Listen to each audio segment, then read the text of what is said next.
बोला इनॉग्रेट हो रहा तो हो रहा। हिस्टोरिकल इनॉग्रेशन हो रही है सर। पहली इनॉग्रेशन नहीं है, आखिरी इनॉग्रेशन नहीं होगी।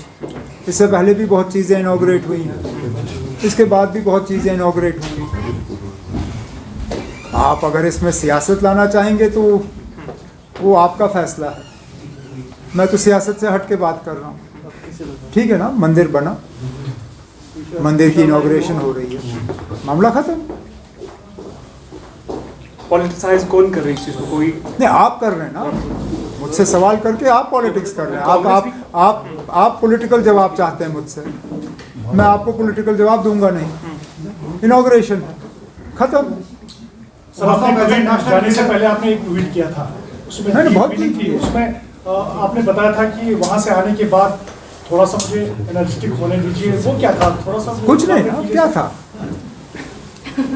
40-45 दिन लगातार हम भागते रहे, दिन में एक एक दो दो प्रोग्राम, हर असेंबली कॉन्स्टिट्यूएंसी में वर्करों के साथ मुलाकात। साल का एंड था,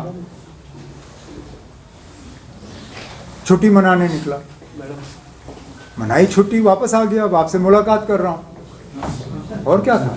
तो पॉलिटिकल जो सिनेरियो थोड़ा सा चेंज हुआ है यहाँ पर। क्या जो चेंज? पुराने लीडर्स थे वो फिर से ज्वाइन कर रहे हैं, उसके हवाले से क्या बताएंगे आप?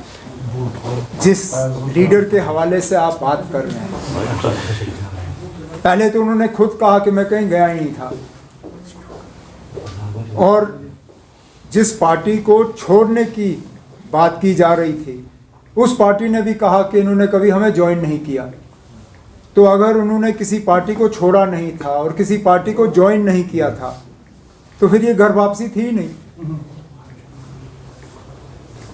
अगर इसके अलावा कोई है जो ज्वाइन कर रहा है या ज्वाइन करने पे सोच रहा है तो मुझे बताइए, तो फिर हम उस पर भी तबसरा कर सकते हैं। लेकिन फ़िलहाल आप एक लीडर की बात कर रहे हैं, उन्होंने खुद कहा कि मैं कभी गया ही नहीं था, तो अगर वो कभी गए नहीं तो फिर ज्वाइनिंग तो हुई नहीं ना। पॉलिटिकल पंडित्स ये मानते हैं कि यहाँ पर मदीना जाना, नॉन मुस्लिम्स और मीरवट होना, इसको जोड़ते हैं आपस में। जो पॉलिटिक्स यहाँ पर की जा रही है, जो सिनेरियो ऑफ पॉलिटिक्स है वो चेंज होता जा रहा है, तो उस पर क्या कहेंगे सर आप? जहाँ तक नॉन मुस्लिम्स का मदीना जाने का सवाल है, ये आप मेहरबानी करके सऊदी अरेबिया के जो वहाँ हुक्मरान हैं, ये आप उनसे करिए। मस्जिद की देखभाल, फैसला ये कि कौन वहाँ जा सकता है कौन नहीं जा सकता है, वो आप और मैं यहाँ कश्मीर में बैठ के नहीं करते, वो तो रियाद में फ़ैसला होता है। तो अगर इसको लेके कोई सवाल है तो बेहतर ये होगा कि रियाद में जो हुक्मरान बैठे हैं ये सवाल उनसे किया जाए। जहाँ तक यहाँ के मतलब पॉलिटिकल सिनारियो की आप बात कर रहे हैं, मेरे यहाँ से जाने के बाद और वापस आने में मुझे तो कोई ख़ास बदलाव नज़र नहीं आया है। जो एक्टिविटीज़ इससे पहले थी वो आज भी चल रही हैं, जो इससे पहले लीडर थे वो आज भी हैं, और जो इससे पहले बातें हो रही थी वो आज भी हो रही हैं। लोग बिजली को लेके परेशान हैं, लोग पानी को लेके परेशान हैं, लोग राशन को लेके परेशान हैं। मौसम ऐसा रहा है कि अब बीमारियां फैल रही हैं, लोग उसको देख के परेशान हैं। ये मेरे जाने से पहले भी हालात थे, आज भी हैं। उमर साहब हमारी बहुत बड़ी बदकिस्मती है। कहने के लिए तो हम दुनिया को कहते हैं कि India is the mother of democracy, लेकिन पता नहीं क्यों हम अपने हाथों से ही अपनी माँ की कत्ल जो है जम्मू कश्मीर में करना पसंद करते हैं। अगर मदर ऑफ डेमोक्रेसी है तो यहाँ क्यों नहीं? मैंने उस वक्त भी ये बार बार अपनी तकरीरों में कहा कि अगर अर्बन लोकल बॉडीज़ के लिए डिलिमिटेशन करने का सवाल था तो ये तो आप बहुत पहले कर सकते थे।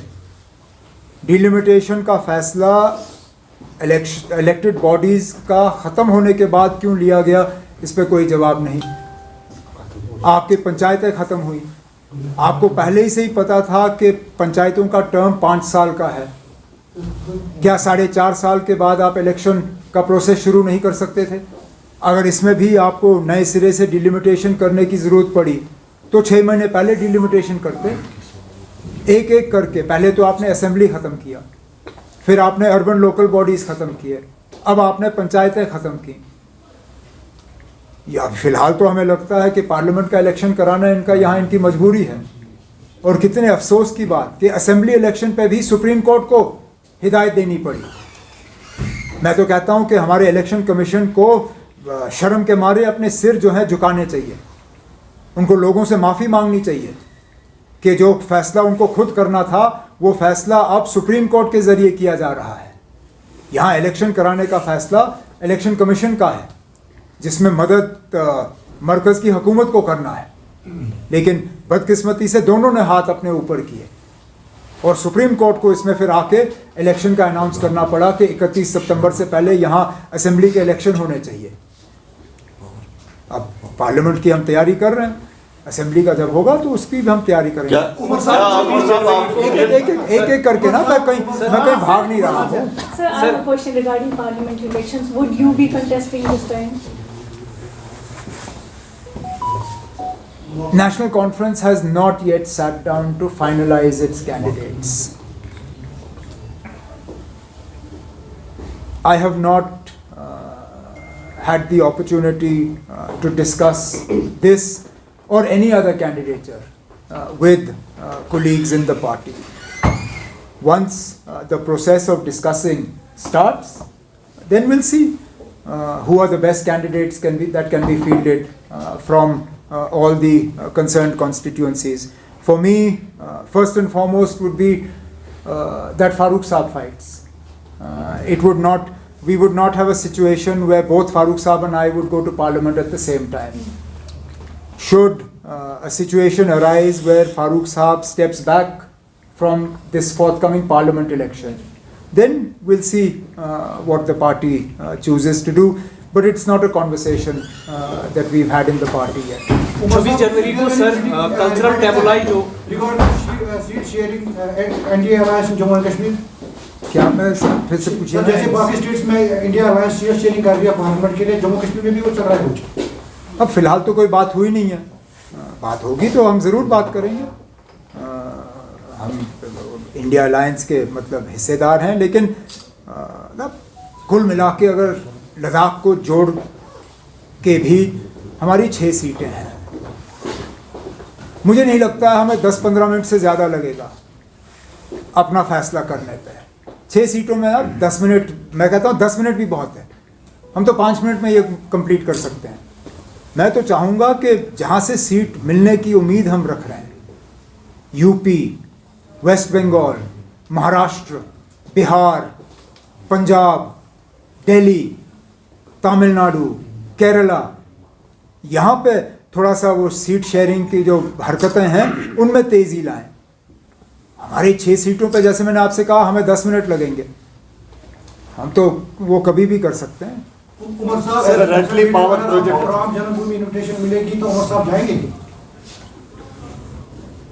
मुझे दावत आएगी नहीं ना, नहीं आएगी तो आप क्यों मुझसे पूछ रहे मैं जाऊंगा या नहीं जाऊंगा? बिन बुलाए मेहमान कौन जाता है? अगर आई नहीं आएगी ना, अगर आई, जिनको दावतनामा आना था उनको तो मिल गया ना, जो इंडस्ट्रियलिस्ट, क्रिकेटर, फिल्म स्टार्स, बाकी उनके नाम तो सबके सामने हैं। मेरा नाम कहीं है उस लिस्ट में? नहीं ना। ना इनका कोई इरादा है मुझे बुलाने का। जब इनका कोई इरादा नहीं है बुलाने का तो अगर मगर में हम क्यों पढ़ें? सर एटली पावर प्रोजेक्ट 26 जनवरी को जो कल्चरल प्रेजेंटेशन होती है, जो टेबले होता है, उसमें कुछ स्टेट्स और यूनियन टेरिटरीज को इस साल नहीं रखा गया है, जो कल्चरल इवेंट वहाँ पे होता है, जैसे कि ये कोई नई बात नहीं है पंजाब और इसमें ये कोई नई बात नहीं है। हर रियासत और हर यूनियन टेरिटरी को हर साल नहीं दिया जाता मौका।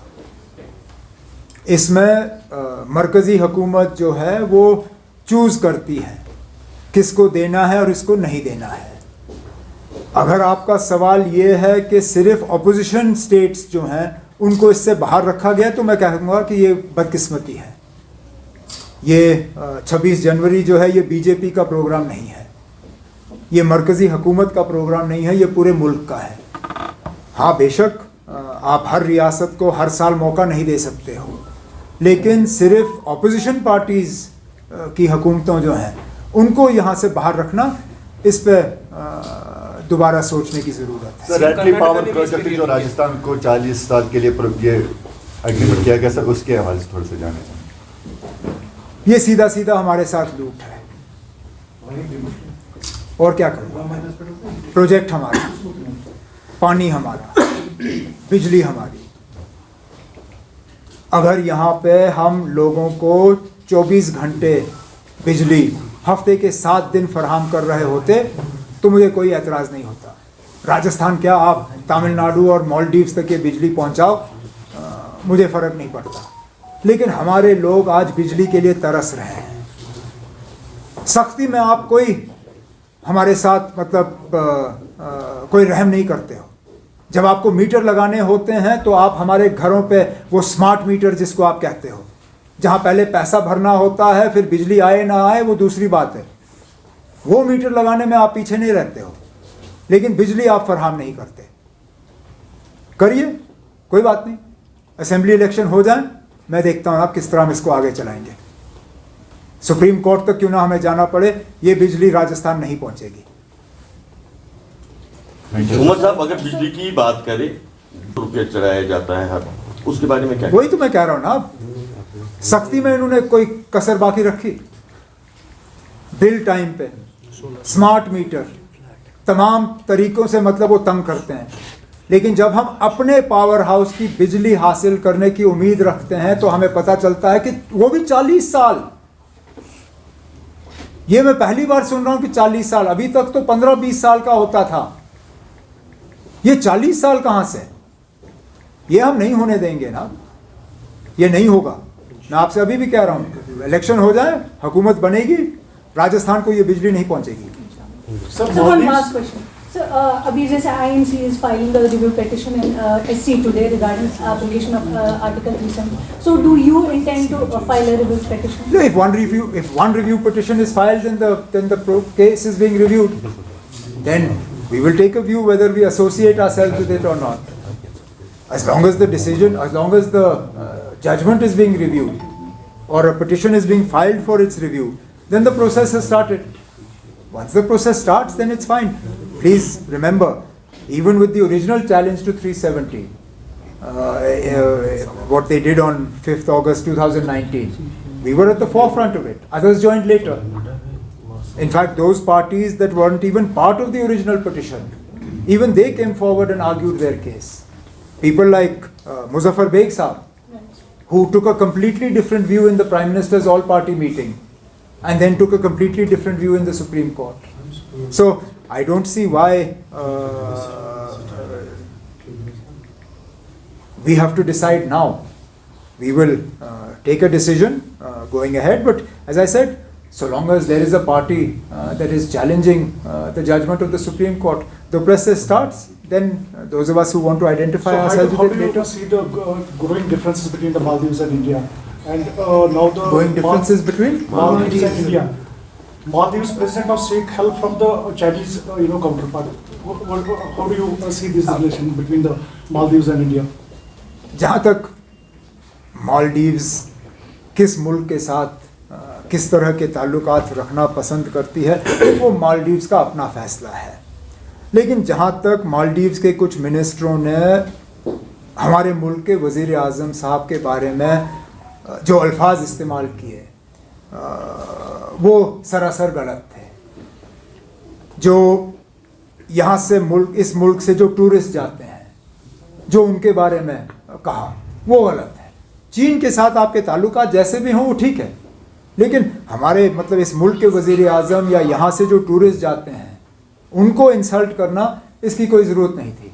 अच्छी बात है कि मालदीव्स की हुकूमत ने उन मिनिस्टरों को सस्पेंड किया और हिंदुस्तान के वज़ीर आज़म से और हिंदुस्तान से माफ़ी मांगी।